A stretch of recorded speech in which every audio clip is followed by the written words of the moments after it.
Well, good evening, everyone. My name is Amy France Gross. I am from the Office of Alumni Relations. I'm an associate director here. And I'd like to thank you all for joining us for this evening's program, Gendered by Design, which is part of our ConnectEd series. The entire Alumni Relations Department appreciates you taking time out of your busy professional and personal lives to connect with Lafayette tonight. Before I introduce our speaker, I'd like to go over a few housekeeping items. First, please use your mute feature to ensure that our session is not interrupted by background noise. We invite you to include your full name and class year on your profile name. And we are welcoming questions this evening. Please use the chat feature at the bottom of your screen for questions, and Professor Armstrong has requested that you use that chat feature exclusively for questions this evening. Without further ado, I'd like to introduce our speaker. Mary Armstrong is the Charles A. Dana Professor of Women's and Gender and Sexuality Studies and English, and the chair of the Women's Gender and Sexuality Studies program. She holds a PhD in English and a graduate certificate in Women's Studies from Duke University. She is particularly interested in connections between STEM fields and social inequalities, and her research interest includes strategies for promoting diversity in higher education with a particular focus on STEM areas. Professor Armstrong has been the recipient of 2 National Science Foundation grants directed at learning about how to effectively support underrepresented groups in STEM. We are so happy with Armstrong, and I'm going to begin when she's ready. Thank you so much. Great, thank you, Amy.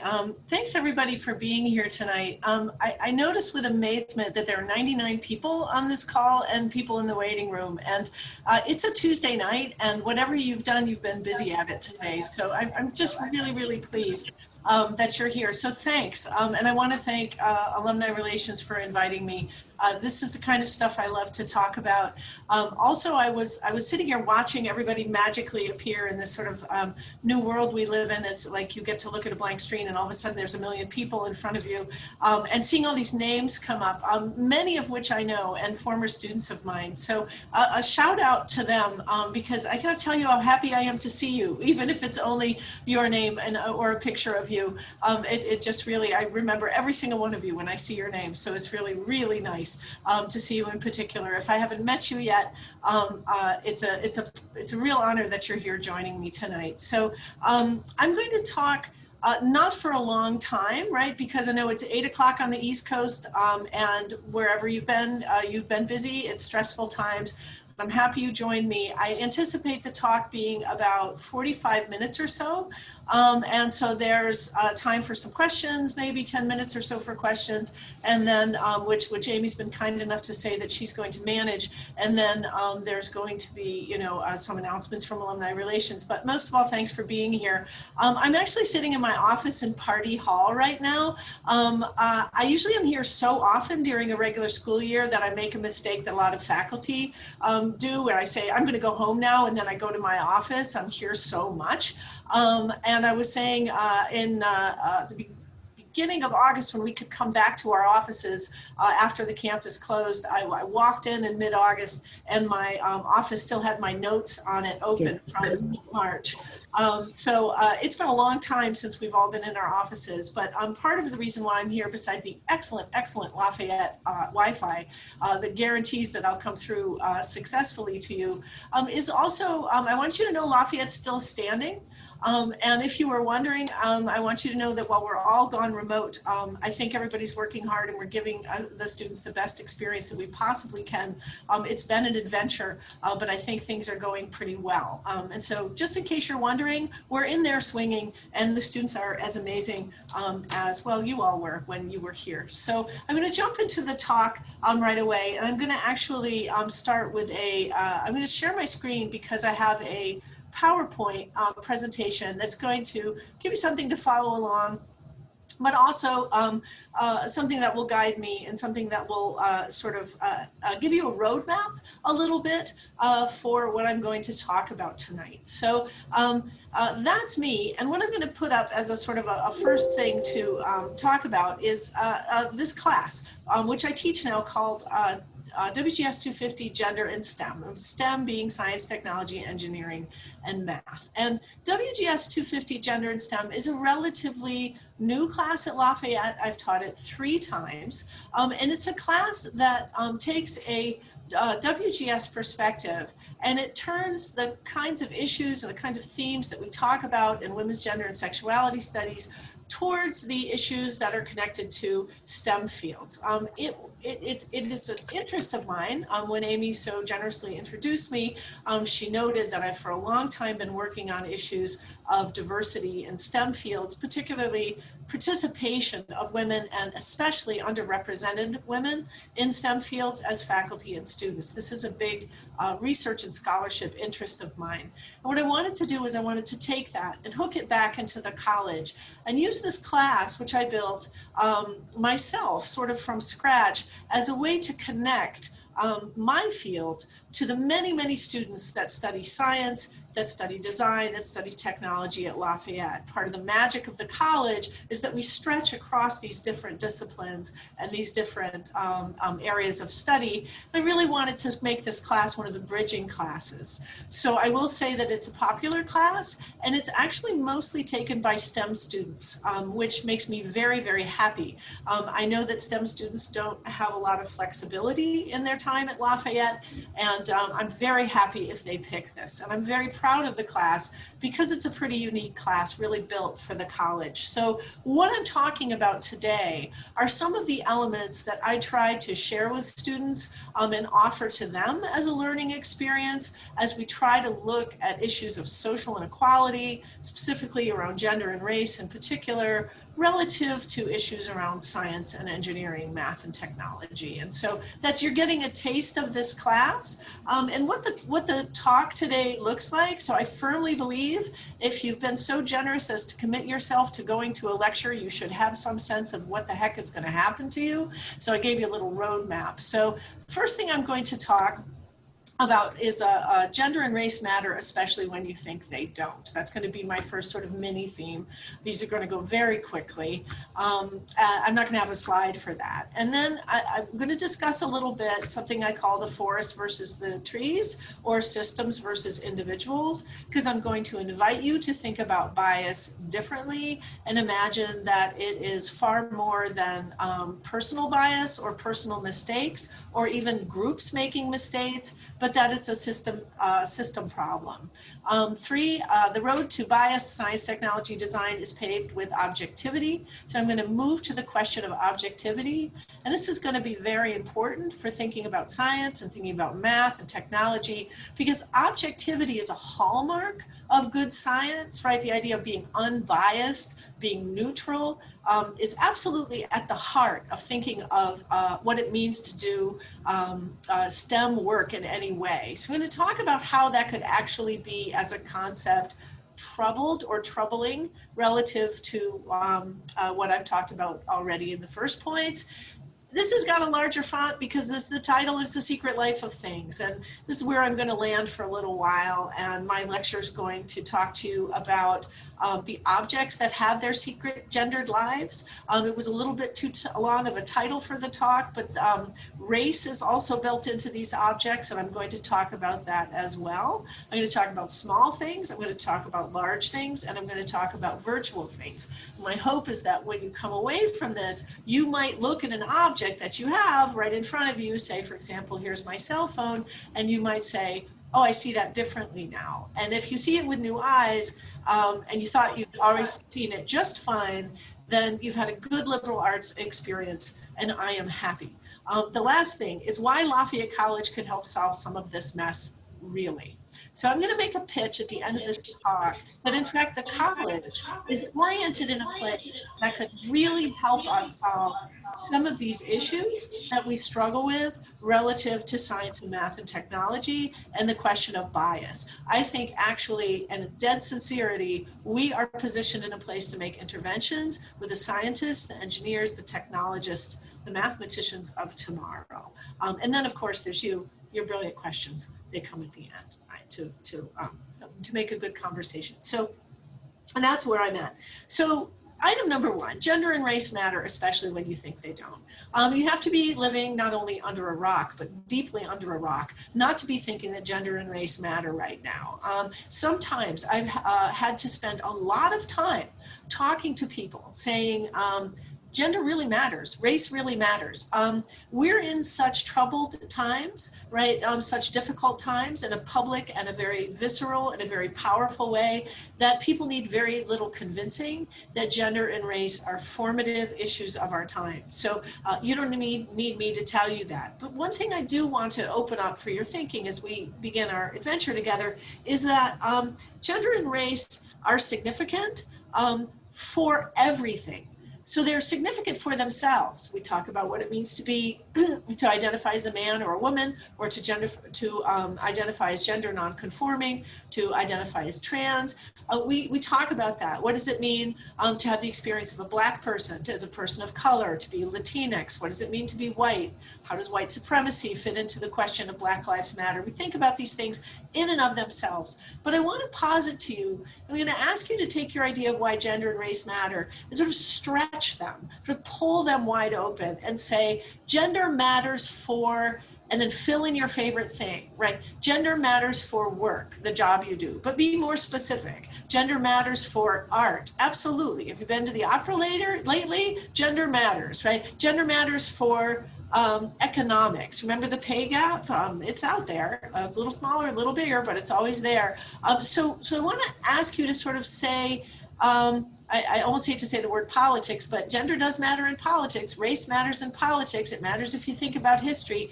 It just matters. And we often think of these categories as in and of themselves, important or unimportant. I'm going to ask you to think of them as important for everything. Who feels safe walking down the street? Who gets paid more than somebody else? They're going to be not just issues. I want to imagine that they are bedrock drivers of your everyday experience and the everyday experience of people around you. They're not the only bedrock drivers, but they're very, very important for thinking about human experience. So I'm going to also offer to you that gender and race are points of obvious social stress. Even if you backed up from the world right now, we could say, all right, obviously, right? We have issues like Jim Crow laws historically. We had slavery historically. We know that these are contentious moments that are not new, and we know that we seek as a society to make equality in terms of gender and in terms of race a lived reality, and we know that we're still struggling with that. We cannot be too attentive to these things. And so I will just let that stand as a paragraph by itself. We cannot pay attention to these things in their visceral, emotional, upfront, right happening right now aspect. We cannot pay too much attention to that. But and even when they're not obvious to a lot of people, and I'll gesture briefly and say, in Black Lives Matter movement right now, the question of policing and race has been obvious to a lot of people for a long time. But for some people, we think those are new issues, right? So if you are not identified as Black or of color, you are likely to see this as perhaps, oh, look at what happened. If you're living it, it's an old story for you. So what I want to point out is that the story of understanding if gender is important or race is important can be very different depending on who you are and what your experience of gender and race is.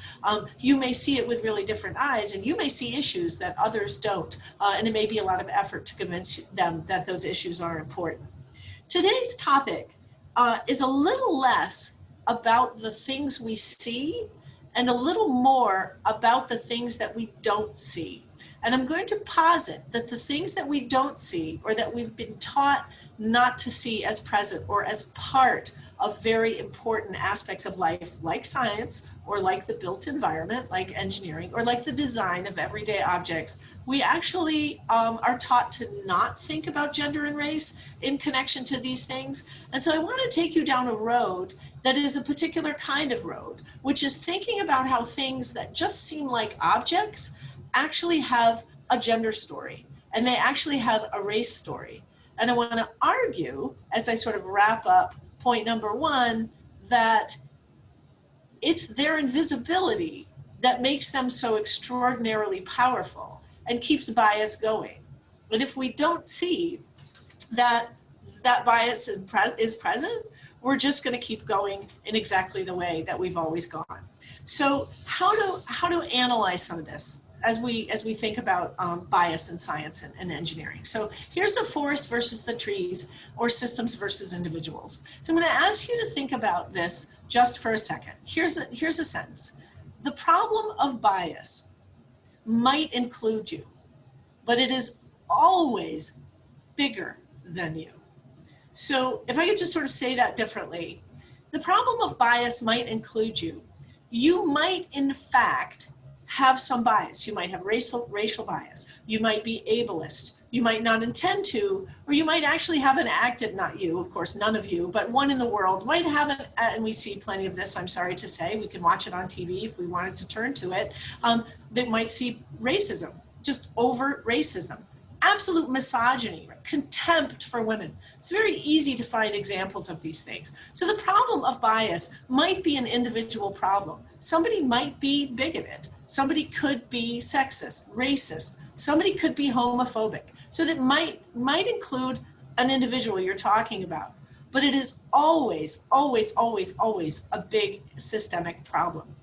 We tend to focus on individual behaviors, and that is fair, right? Because we interact with each other often as individuals. Did I say the right thing? Did I do the right thing? And I'm going to posit to you that, in fact, the problem of bias is systemic. And the more systemic it becomes, the more it drifts away from the individual into an economic problem, right? Or an institutional problem. And there's nobody really there, no specific one person doing one thing.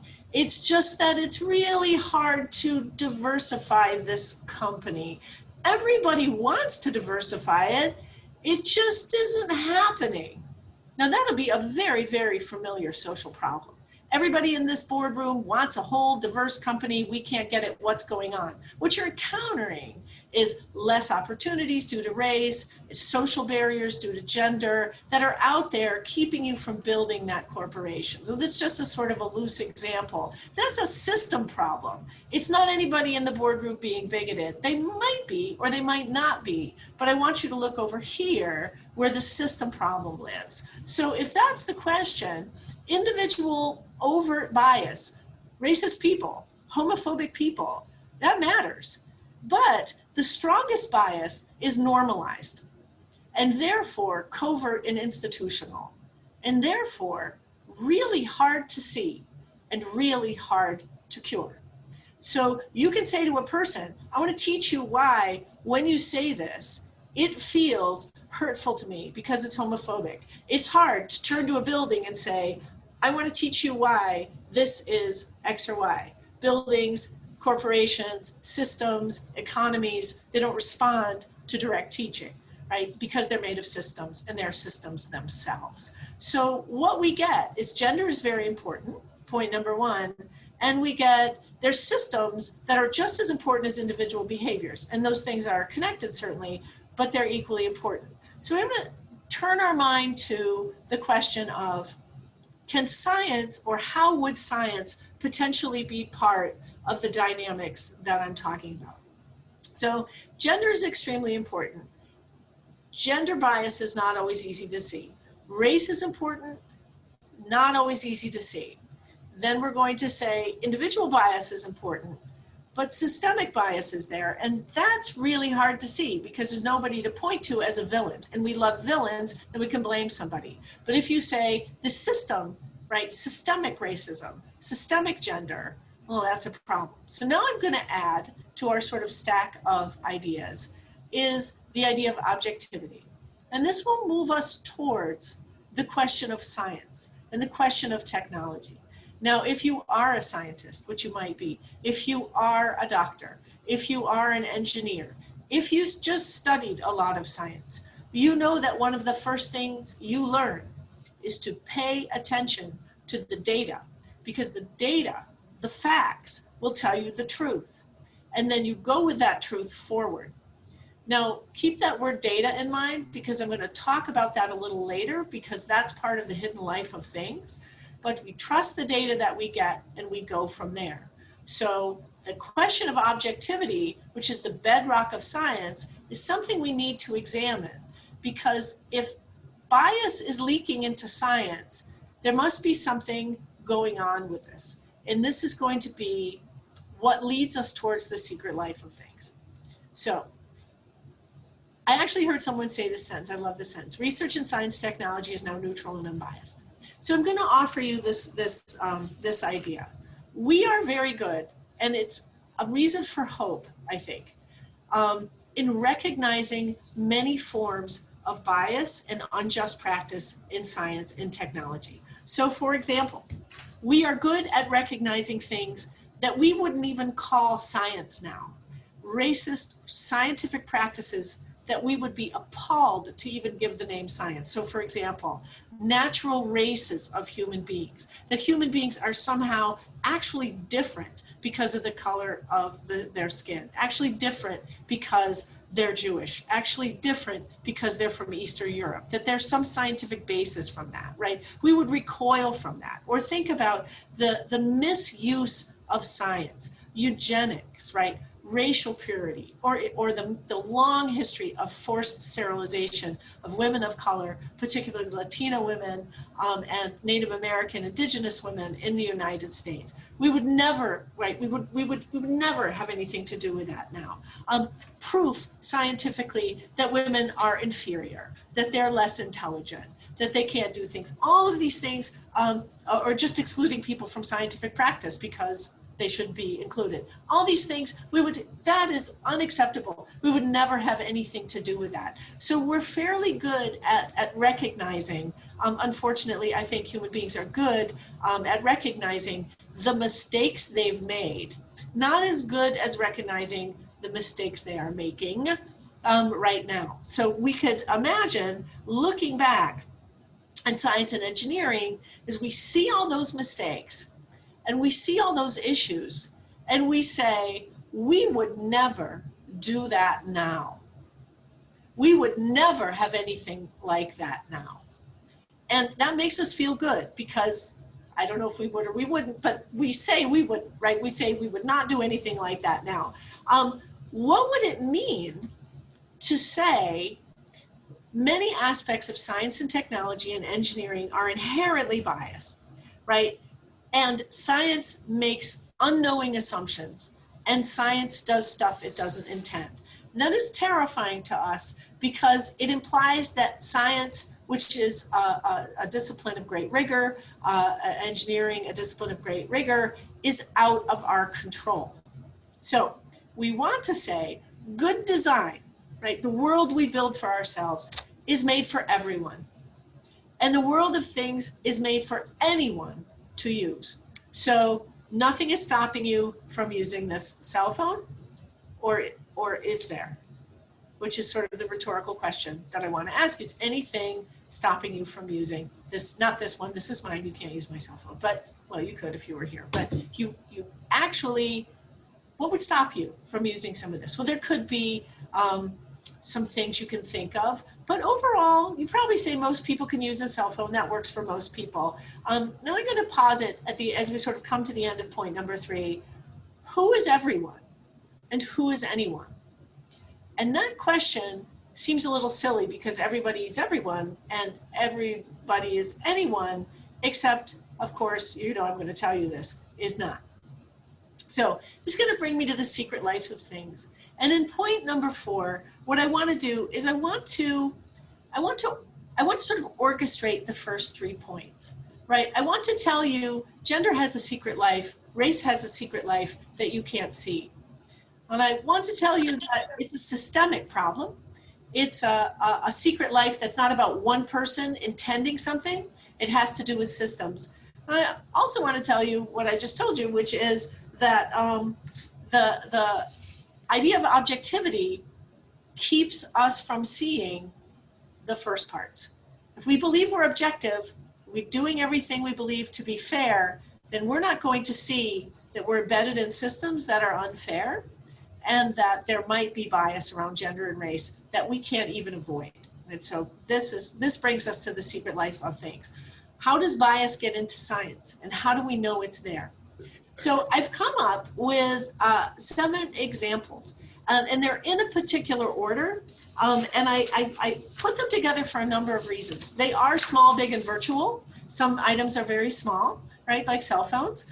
Some are very, very big, like medical diagnostics. And some are virtual, they're abstract, like algorithms or artificial intelligence, right? So I've tried to give you, in this talk, a vast array of the secret life of things. You'll notice too that there is technology involved in this, and there's engineering involved in this, and there's bench science involved in this, and there's sort of computer work involved in it. So I tried to also take you in choosing these examples across all the different realms of STEM that I could actually come up with. Mathematics could be built into algorithms as well, right? So this is not just, I don't want to pick on anybody's one science or anybody's one, engineering, but to say STEM is often thought of as invulnerable to bias because it is based on facts now, and we don't do any of those bad things that we used to do.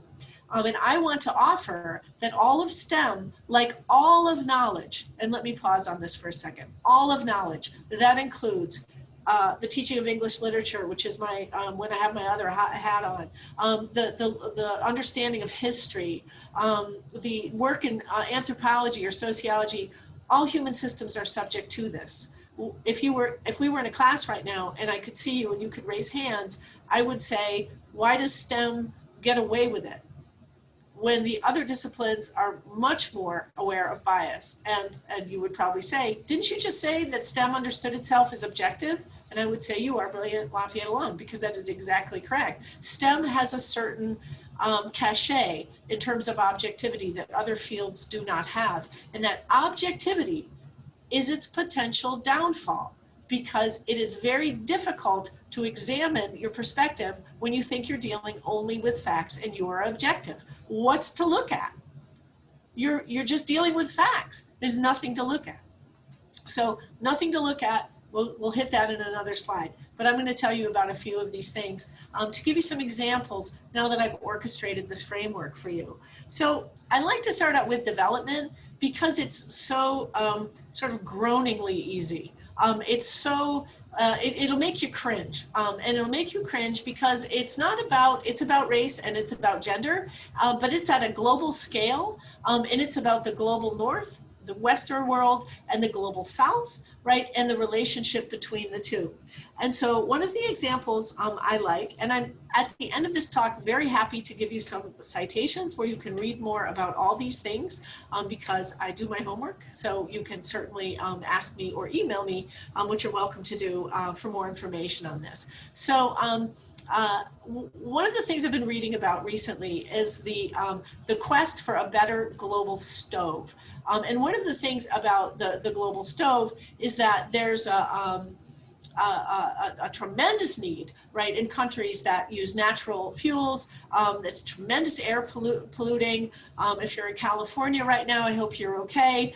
We're having a climate disaster. The question of stoves that are clean stoves, right, that don't have dangerous fumes, that don't contribute to climate change as much. In many parts of the global south, cooking domestic tasks are associated with female labor, trying to get women to use clean stoves. For decades, right, Western engineers have tried to get women to use clean stoves. And by not paying attention to who is doing what, the question of clean stoves has taken forever to catch on, right? Because it has not been, it's been perfectly objective. Look, I built a stove, you know, here's my stove, and it cooks and it does this and it's perfect, and you bring it in and people don't use it. You're like, it's a perfect stove. Why are you not using my stove? Because, right, you weren't objective. You built a perfect stove in the eyes of a Western engineer. If you had known the facts, which are in a particular culture, and this is an actual example, women cook, but they never do repair work. That would be inappropriate. When the stove breaks, the husbands, right, or the men in the household say, well, let's just go back to the way it was, because I'm not really sure how to fix this. And so that's just, it all falls apart. They go back to cooking the way they did, and it was objective not. Because if they'd known all the facts, they would have gone in and said, hey, who's doing the cooking? Who's doing the preparing? How does this work? And actually listened, which Western people are spectacularly bad at doing, because we're completely objective and we already know everything. So that's a development story. That's a really easy one. You can see that idea of it's perfect, and then it's actually completely wrong. I'll give you a shorter example, just because I think, because every time I see a Whirlpool washing machine, quite frankly, I think of this. It was called the Whirlpool World Washer, right? And it was going to save women in certain places. They were focused particularly on India, a lot of money. It was like very low energy, used very little water. It was going to be wonderful. It was going to save, it was going to change, it was going to do all these things. No one bothered to figure out the nature of the particularly fragile nature of the saris that are worn by women in India, particularly important garments for women. And they put their clothes in the Whirlpool World Washer, and it chewed them up, right? Because no one had actually paid attention to what people were wearing. And we look at these things now and we say, is that possible? That people could actually, but trust me, it's not only possible, it still happens, because you have a closed cycle, right? A closed circle, and people make something up, but they don't know what's outside that circle. And that circle is a circle of blindness. Perfectly objective, perfectly incorrect. Right, so development's a really easy example, but I'll give you a few more just to wet your whistle with these. So cell phones. So the average cell phone is 5.5 inches. Most men can use it one-handed, and they take pictures one-handed, and women cannot use it one-handed, and they cannot take pictures. Now, I just want to point out one thing. If you can't use it conveniently, you pay the same amount of money and you get less. That really matters for some people, right? So there's just that. Nonetheless, as long as men on average can use them easily, everything seems to be fine. Now, think about this. The cell phone market, the smartphone market in 2018 was worth $522 billion. That's a really strong market, right? So that market is not in any way responding to the fact that, so here's my point, right? That neutral cell phone is not a neutral cell phone. It's built for men. Women can use it as best they can and do the best they can with it. And of course, if you read the literature on it, everyone says, as soon as it gets too big for men, then it's a problem. When men can't use it one-handed, when most men can't take pictures one-handed. So the actual border of design is when men can use it in a way that is convenient and you get what you pay for. The border of design that women struggle to use it, that would be, I just point out unnecessarily, I'm sure, half the population of the planet. When they can't use it, yeah, well, that's too bad, right? So that is annoying, right? So we've got the easy example, we have the really annoying example, and then it gets a little more serious. So many of you may know this example. Early voice recognition software didn't work for women. And the reason why is because it was completely designed by men and they used male voices, and then they brought it out into the world that was like, oh. Now we're going to talk about this because this matters for business and this matters for innovation, right? If you don't know enough to test on various groups, and this stuff is still happening, and we're going to get to airbags in a second, and you're going to see what I mean. And you say, but when did this happen? You know, ages ago? No. In fact, if you've ever tried to do this, and sometimes when I talk to people about this, they tell me stories, if they're women, about trying to talk in the car and the car can't recognize them, the voice recognition in their car, and cars are particularly bad. So if you want my advice and you have a high voice, you have a woman, if you're a woman or you have a high voice, lower your voice and shout, and then you will actually have better luck in your car. So if you got nothing out of this talk, you will now know how to talk to your car more effectively. Nonetheless, I hope you get a lot more than that out of the talk. The problem is, this is all annoying when you're trying to call someone in the car, but it's really a problem when it's a medical transcription service. So it's about 15% of medical transcription services are incorrect because of voice recognition problems. Now this starts to get more serious than your cell phone being annoying, right? So people did research on this, and they realized that there's bodies of voice data on which these machines are trained. It's called a corpus, right? A body of voice data. So the average corpus has more than 70% male voices. Now, is that objective? Does 70% sound like 50-50 to you? Does it sound like maybe there's bias, that it really doesn't matter if the vast majority of voices are one? Does that sound like good science? Think back at the beginning of my presentation where gender is hidden. Now, I want to posit to you that nobody was sitting in a room saying, I know what we'll do. We'll get male voices to do this, and we will mess those women up. They will be yelling their heads off in the car. I don't think it's a plot. I think it's a failure, and I think it's bias coming into science and technology and making it less good and potentially harming people because of the bias that nobody intended, right? And that is why I took you slowly through those first slides, because I wanted you to see that it's not the ha-ha, you know, we will make this voice recognition system so that women can't use it. It's, didn't think of that. And that's bad science, masquerading as objectivity, right? Because nobody's learned to take these differences into account. I can give you more information about those voice data sets if you want. So we'll go to airbags, and you know that this one is pretty serious. You may have heard about this, but early airbags did injure women, and they were invented in the 70s. They weren't as prevalent as they are now or required, but they did injure women. Even now, and this data is actually from 2018, the National Highway Transportation Safety Administration shows that a female driver or front passenger wearing her seatbelt is 17% more likely than a male to be killed when the crash takes place, right? So that's a serious difference. But this is interesting. At UVA, and this is, I want to say, this must be ancient history. This is a study from 2019. A woman's odds of being injured in a crash, if she's in the front seat, are 73% higher than a man. Those are spectacularly high differences. Right, 73% higher that she will be injured, not killed. 17% was killed, more likely than a man. So what's going on? Let me tell you about crash test dummies. It took from the 1970s to, and I'm so sorry we're not in class right now, because I would love to have you guess, when was the first female crash dummy made? And I would love to hear you guess, because it's so much fun. People are like 1980, 1990, keep going, 2000, keep going, 2003.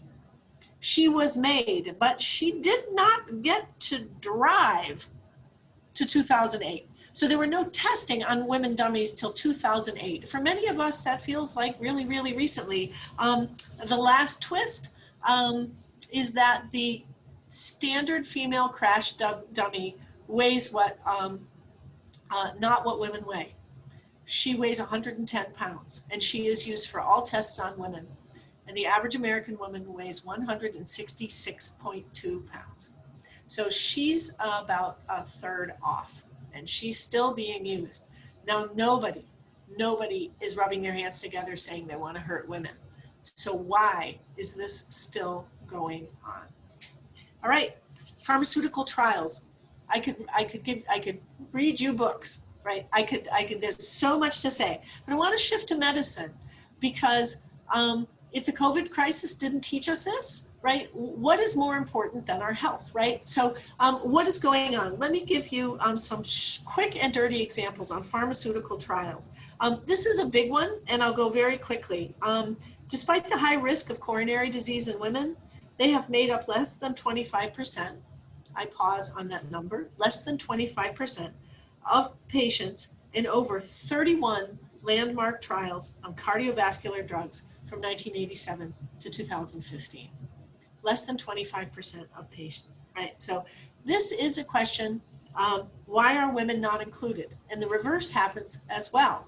When a drug is developed, when a test is developed, and this is medical diagnostics, the body of a human is the body of a man. And we start to see this with the cell phones. We see this with the voice recognition. We see this with airbags. Now we see it with medical diagnostics.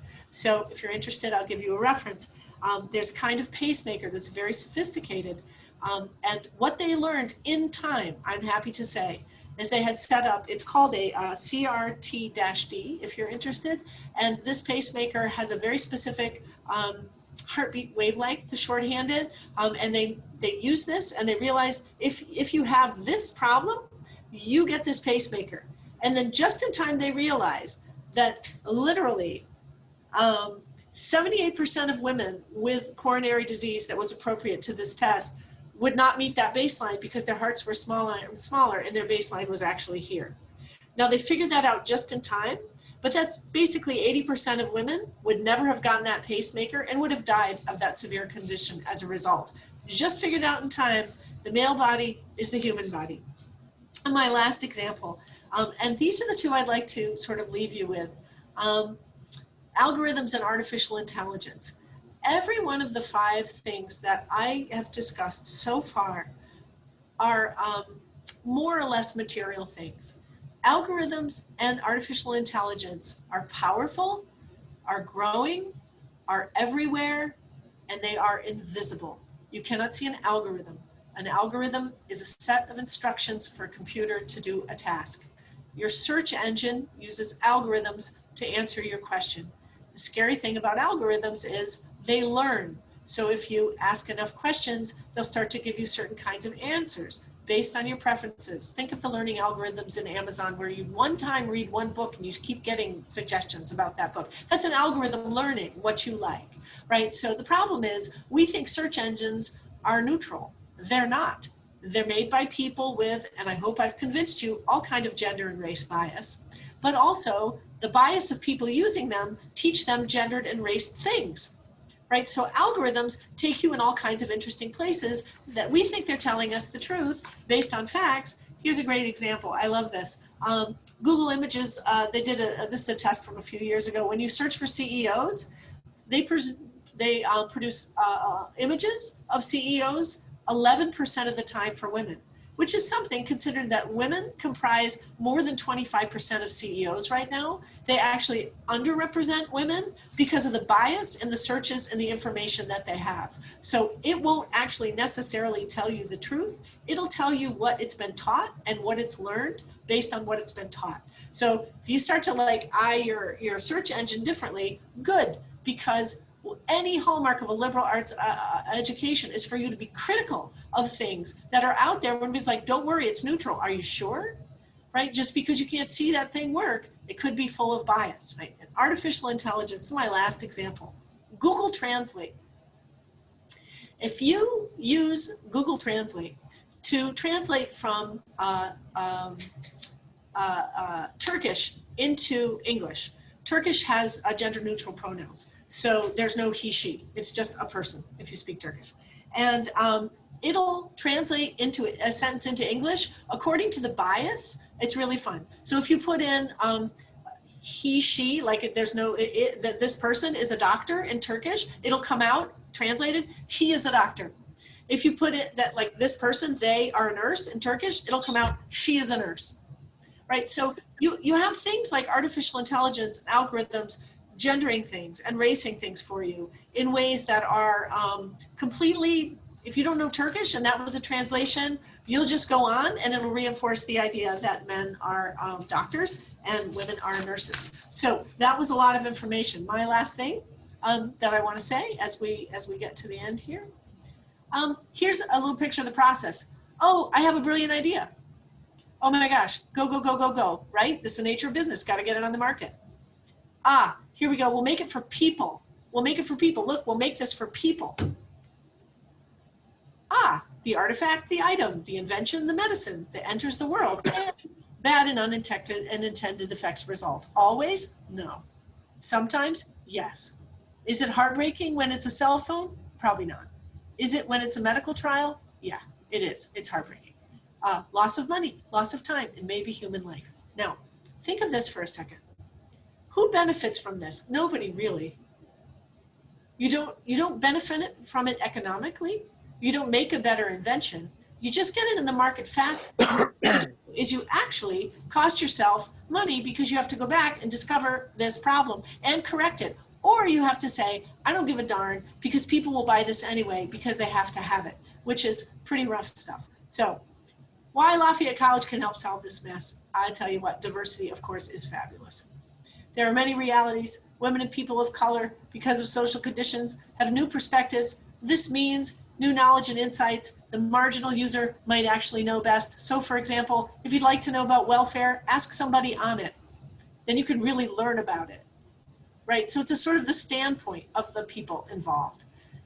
But I want to offer you this. Demographic diversity is not a cure. And if I had a nickel for every time somebody said, we're going to have diverse teams in engineering, we're going to have diverse teams in medical research, and it's going to solve everything. Because, okay, the role of women and people of color and women of color is not to correct the dominant perspectives of white men.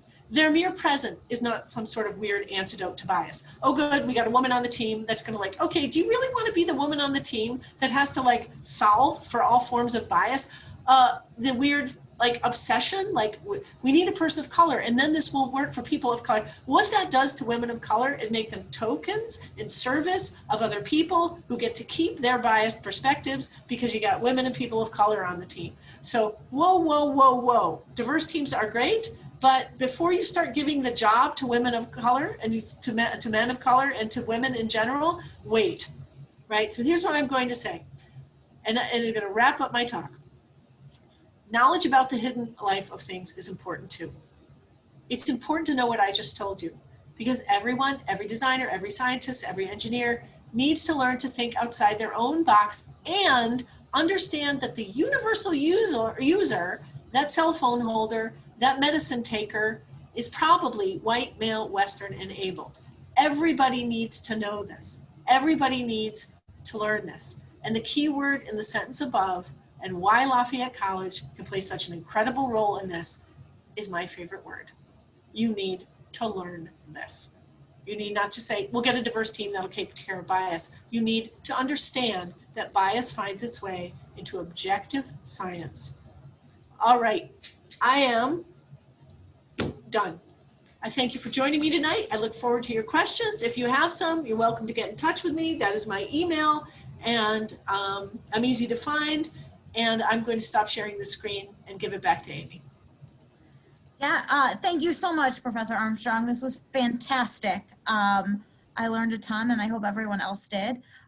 We'll take the next couple of minutes to review questions in the chat. So if you have questions, please feel free to put them in the chat, and I will read them to Professor Armstrong as they come out. We've got a couple of thank yous, and there was a little bit of a debate about the size of cell phones. Articles were put in, so you have trained your students very well. We've asked, Professor Armstrong, can you put your picture with your email again up?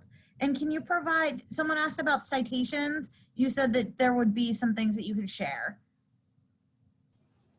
Absolutely. So I'm going to put my email up in a second. I'll share the screen. And I will say that if you would like specific citations, I hope you will use this email and write to me, because I've noticed that when I dump a bunch of citations at the end, people are just like, what? So I'm going to ask you to write me, but I'm going to recommend one book, and it's by Carolyn Perez, and it's called Invisible Women. And that is going to get you a lot of the data. It's brand new. I think it's a year old. Another one that I'm going to recommend is by a woman whose last name is Noble. Her name is Sophia Noble, just like it's very noble of you. And her book is called Algorithms of Oppression.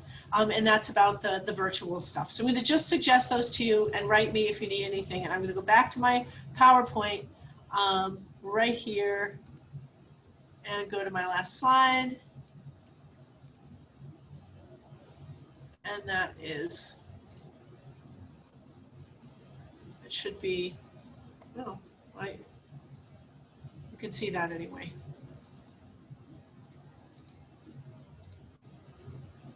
So yeah, so that's my email. But I strongly recommend, and if you go to Invisible Women, you will find appropriately connected citations and more for just about everything I talked about. And to be honest, one of the ways that I picked things was knowing they were kind of all in the same-ish place, so I wouldn't have to give you 50,000 sites. So those two will cover most of what I talked about, but I'm happy to email with you if that's helpful.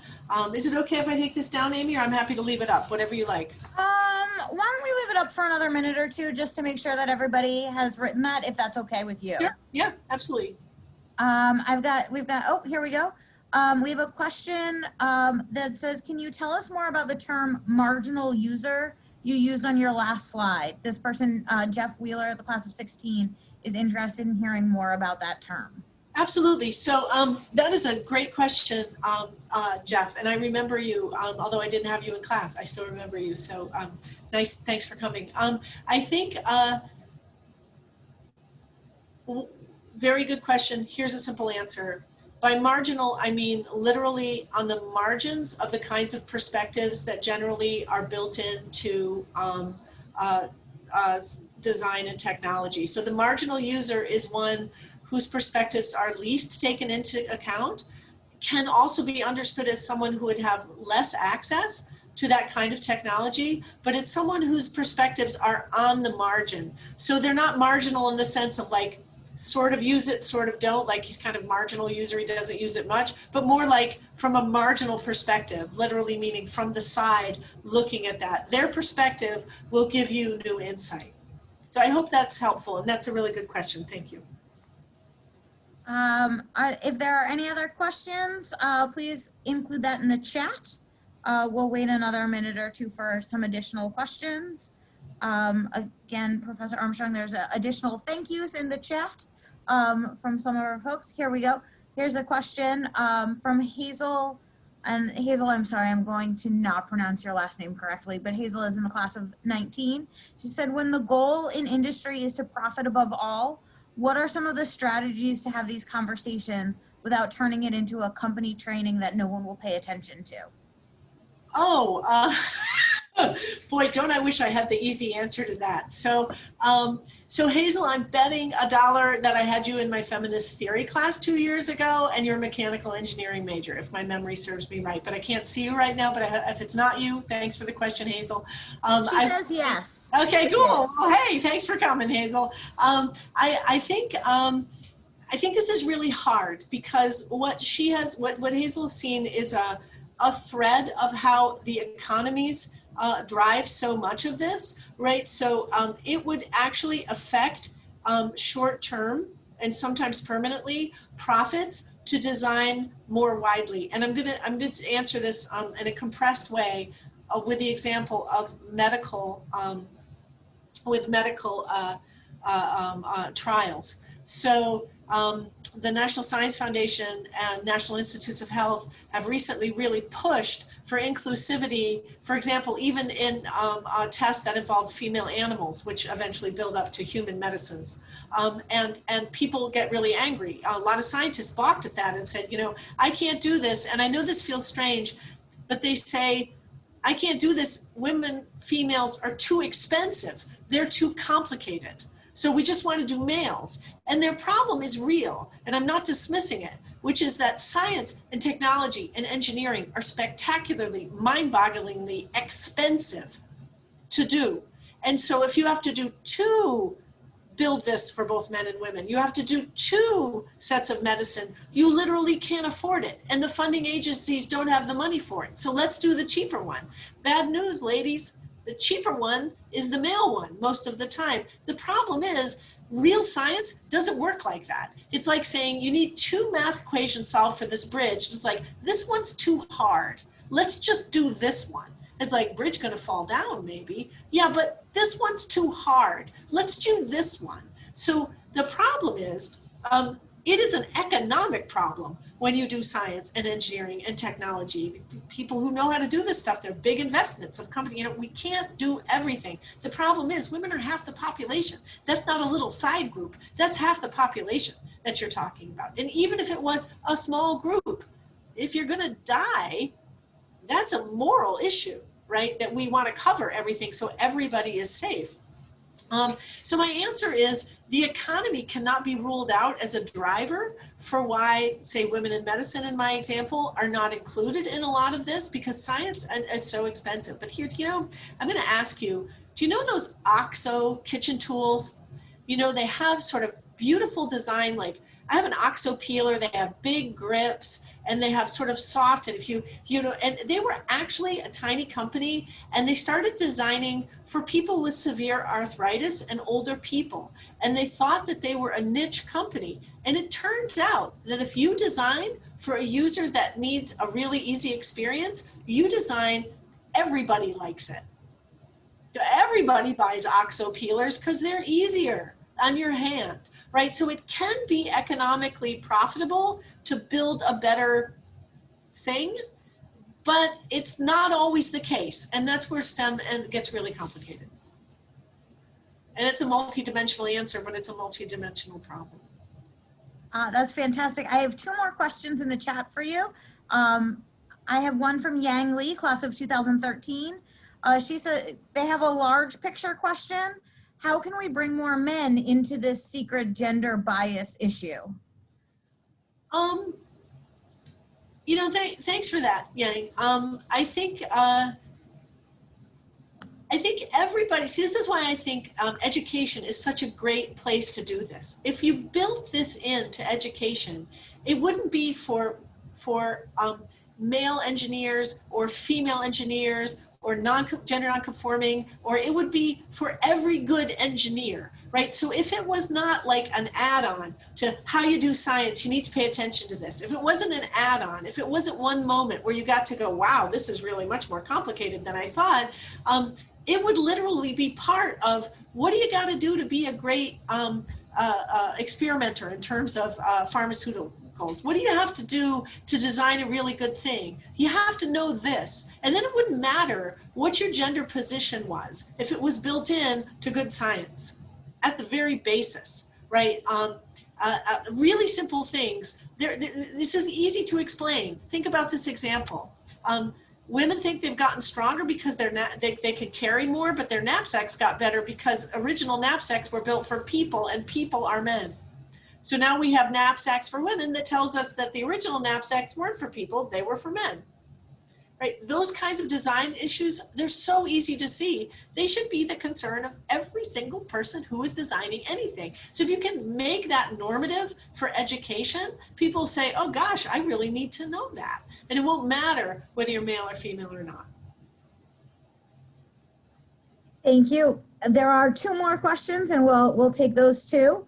Marissa Laws, class of 18, says, recently my science community has been discussing how not only are outcomes of science biased, but STEM fields and potentially academia as a whole is one more thing which is not designed for women or people of color, but is perhaps designed for people with no households or family obligations and who have the freedom to study whatever they want. How can we work to counteract something so deep? That education itself looks like the life situations and the experiences of certain groups.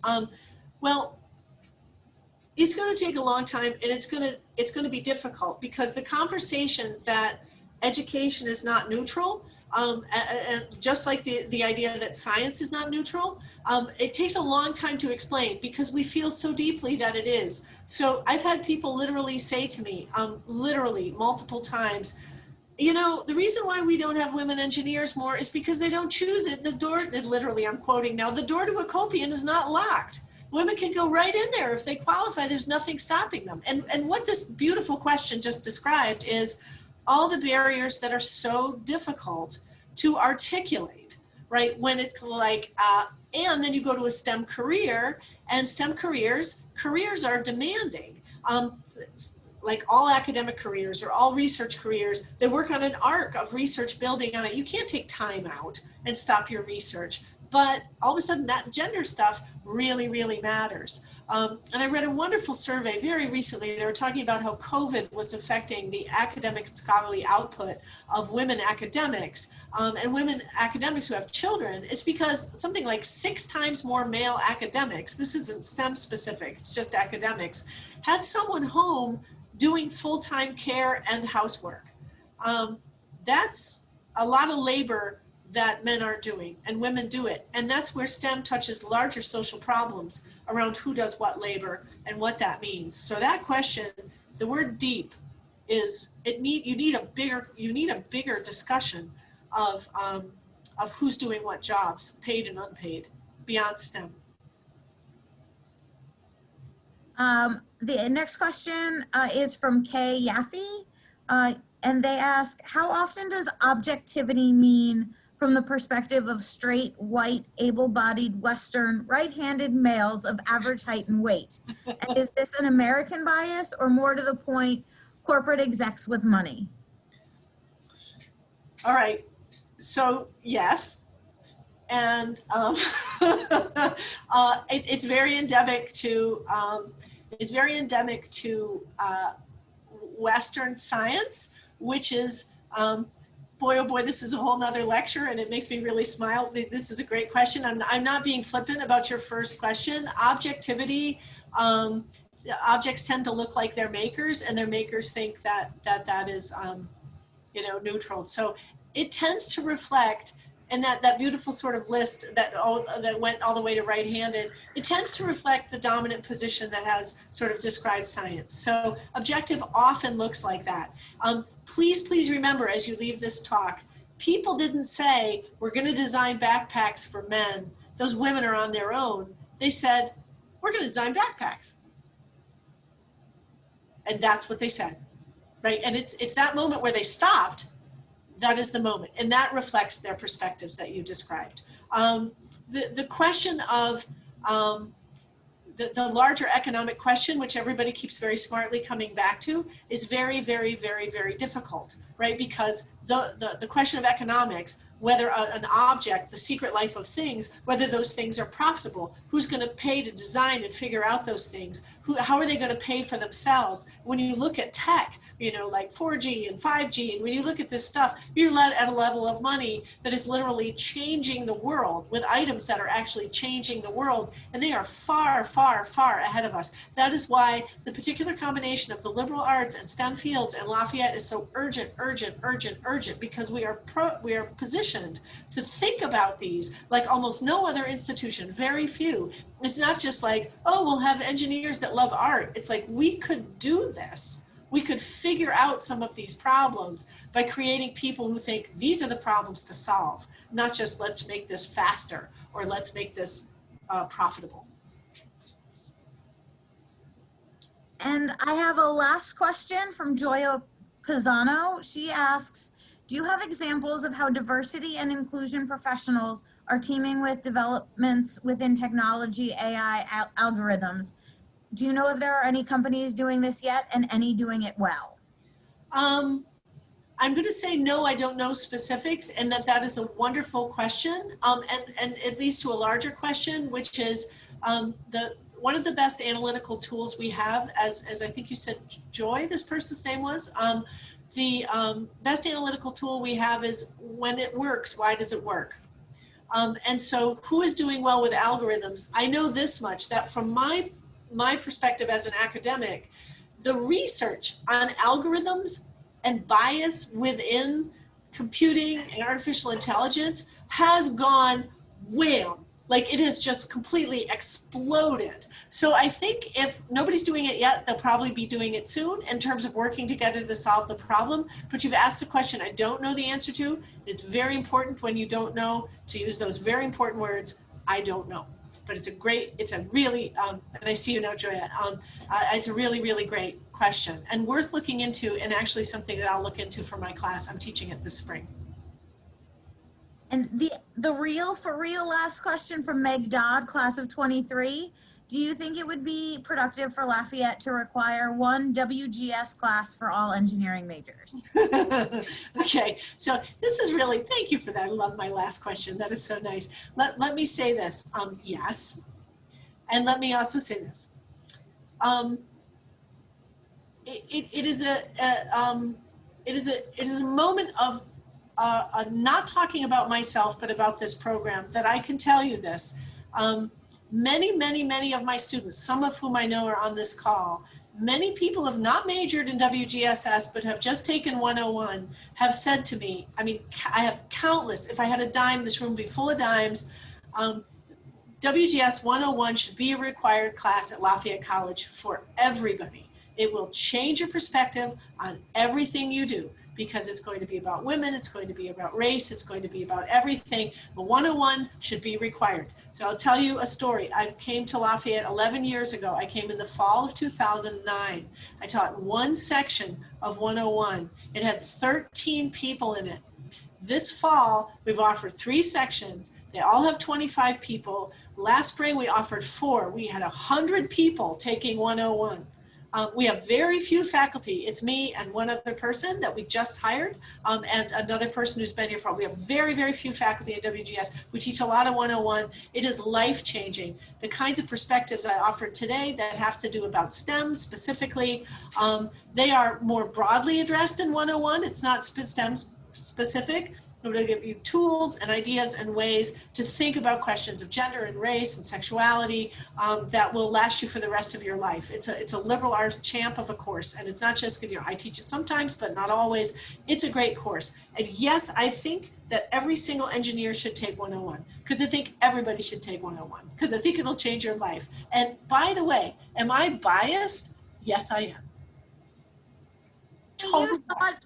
Thank you so much, Professor Armstrong, and for everyone for joining us this evening. I just want to let you all know that our next talk, Your Story is Your Superpower, is on September 22nd, and you can view more information and register for this and future talks by visiting leopardlink.lafayette.edu. We hope that you can join us for our next virtual event, and have a great night. Thank you again, Professor Armstrong. Thanks, everybody. Good night.